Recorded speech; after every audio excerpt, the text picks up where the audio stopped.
മിശിഹായിൽ പ്രിയമുള്ള സഹോദരി സഹോദരന്മാരെ, പ്രിയമക്കൾ, ഈ പ്രഭാതത്തിൽ യോഹന്നാൻ അറിയിച്ച കർത്താവ് മിശിഹായുടെ പരിശുദ്ധ സുവിശേഷം 14-ാം അധ്യായം 27-ാമത്തെ വാക്യം. Saint John's gospel chapter 14:27. നിങ്ങളുടെ ഹൃദയം അസ്വസ്ഥമാകേണ്ട, നിങ്ങൾ ഭയപ്പെടുകയും വേണം. ജർമ്മനിയിലെ ഒരു സായാഹ്നം സ്കൂൾ വിട്ട് കുട്ടികൾ ഒറ്റയായും കൂട്ടമായും വീട്ടിലേക്ക് തിരിച്ചു. തണുപ്പേറിയ സായാഹ്നമായിരുന്നതിനാൽ കുട്ടികളെല്ലാവരും വില കൂടിയ ഷാളും ഷൂസും ധരിച്ചിരുന്നു. ഷാള് ധരിക്കാത്ത മെലിഞ്ഞ ഒരു ബാലനും വില കൂടിയ വസ്ത്രങ്ങൾ ധരിച്ച് തടിച്ചു കൊടുത്ത സുന്ദരനായ ഒരു ബാലനും ആൾക്കൂട്ടത്തിൽ നിന്ന് ഒഴിഞ്ഞു പിന്നാലെ നടന്നു. മെലിഞ്ഞ ബാലൻ പറഞ്ഞു, എടാ, നമ്മൾ തമ്മിൽ അടികൂടുകയാണെന്ന് കരുതുക.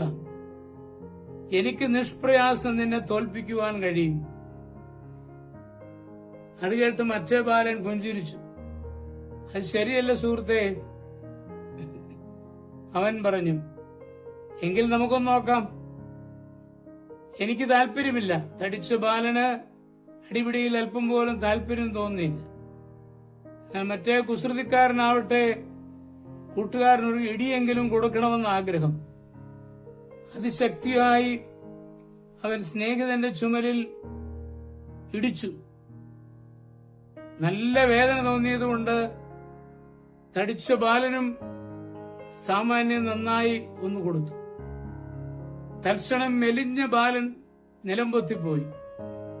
എണീറ്റു വന്ന അവന്റെ കണ്ണുകളിൽ ദുഃഖവും അപരാധബോധവും നിഴലിച്ചു. അവൻ ശാന്തനായി പറഞ്ഞു, സ്നേഹിത, എന്നോട് ക്ഷമിക്കണം. നിന്നോട് ജയിക്കാനുള്ള കൈക്കരുത്തോ മെയ്ക്കരുത്തോ എനിക്കുണ്ടായിട്ടല്ല ഞാൻ ഇങ്ങനെ ചെയ്തത്. ഞാൻ ആഹാരം കഴിച്ചിട്ട് 2 ദിവസം കഴിഞ്ഞു. ദഹിപ്പിക്കുന്ന വിശപ്പിന്റെ വിളിയാണ് സമൂഹത്തോടുള്ള രോഷാഗ്നിയായി എന്നിൽ നിന്നും പുറപ്പെട്ടത്. ആ ബാലന്റെ കണ്ണുകൾ നിറഞ്ഞു തുളുമ്പുന്നുണ്ടായിരുന്നു. തടിച്ച ബാലൻ മിഴിച്ച കണ്ണുകളോടെ സ്നേഹിതനെ തന്നെ ഉറ്റുനോക്കി. അന്ന് രാത്രി മുഴുവൻ തടിച്ച ബാലൻ കണ്ണീരുകൊണ്ട് കിടക്ക നനച്ചുകൊണ്ടിരുന്നു.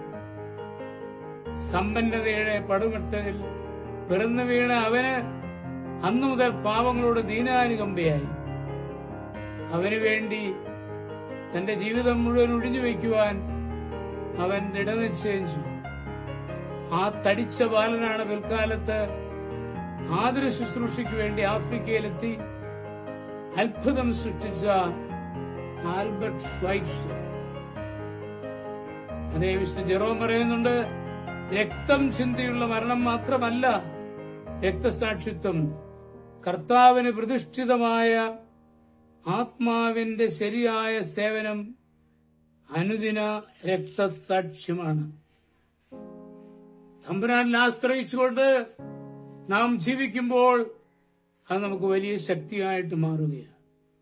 നമ്മുടെ കർത്താവ് മിശിഹായുടെ കൃപയും പിതാവായ ദൈവത്തിന്റെ സ്നേഹവും പരിശുദ്ധാത്മാവിന്റെ സഹവാസവും നാം എല്ലാവരോടും കൂടി ധാരാളമായിട്ടുണ്ടായി, എപ്പോഴും എപ്പോഴും എന്നേക്കും.